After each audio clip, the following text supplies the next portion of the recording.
নাটক কম করো প্রিয়। তুমি যে বড় ধরনের ঠকবাজ মানুষ সেটা কিন্তু সবাই জেনে গেছে। সে বাংলাদেশি হোক আর ভারতীয় হোক, সবাই কিন্তু জেনে গেছে যে তুমি কত ধরনের নাটক করতে পারো। প্রথমত, তোমার উপর হামলা করা হলো, তোমার উপর যে এখানে গায়ে লেগেছে, এখানে লেগেছে, ওখানে লেগেছে, যেখানে তুমি দেখিয়ে দিলে, পরের দিন শেষে দেখা গেল যে তোমার ওখানে কিছু হয়নি। যখন মেডিকেল চেক আপ হলো, কিছু হয়নি তোমার।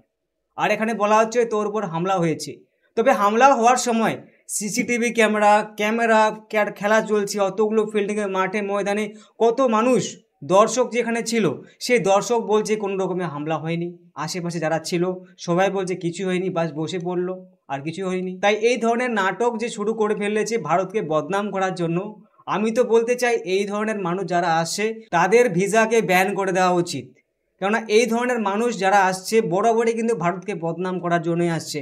এখানে কিন্তু দেখানো হচ্ছে যে একটা মানে ক্রিকেট প্রেমী, একে কেউ প্রথমে কেউ দেখেনি, কেউ চিনেই না একে।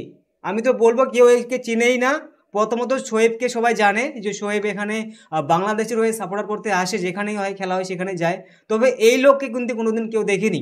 প্রথমত যখন প্রথম টেস্ট ম্যাচটা শুরু হয়, শুরু হওয়ার পরেই কিন্তু সেখানে শেষের পরে বের হয়ে একটা প্রতিবেদন দেয় যে এই লোকটি প্রতিবেদন দেয় যে এখানে নাকি তাকে নিয়ে গালাগালি করছে, তাকে নাকি অসভ্য গলায় গালাগালি করছে, মা বোন নিয়ে গালাগালি করছে, এবং বলছে ক্যামেরার সামনে ভারত আমাদের কোনোদিন বন্ধু হতে পারে না, শত্রু থেকে নয়, কান্নাকাটি করে বলছে, এরকম কথা বলছে।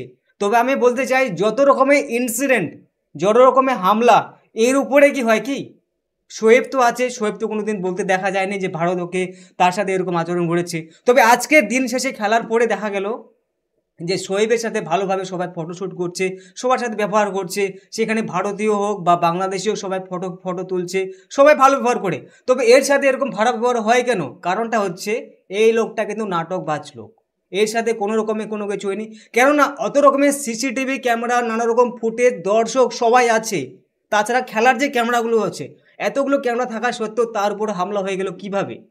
এটা দেখার বিষয় আছে না? তবে দেখা গেল সিসিটিভিতে কোনো রকম ফুটেজ নেই, তাকে তার উপর হামলা হয়েছে, শুধুমাত্র সে বসে পড়েছে, আর কিছুই নয়, আর নাটক করতে শুরু করেছে, আর কিছুই নয়। তা আমি তো বলতে যাব এই ধরনের মানুষ যারা বাংলাদেশ থেকে আসে তাদের ভিসাকে বয়ান করে দেওয়া উচিত, তারা যেন কোনোভাবেই ভারতে বা কোনো দেশে যেতে না পারে।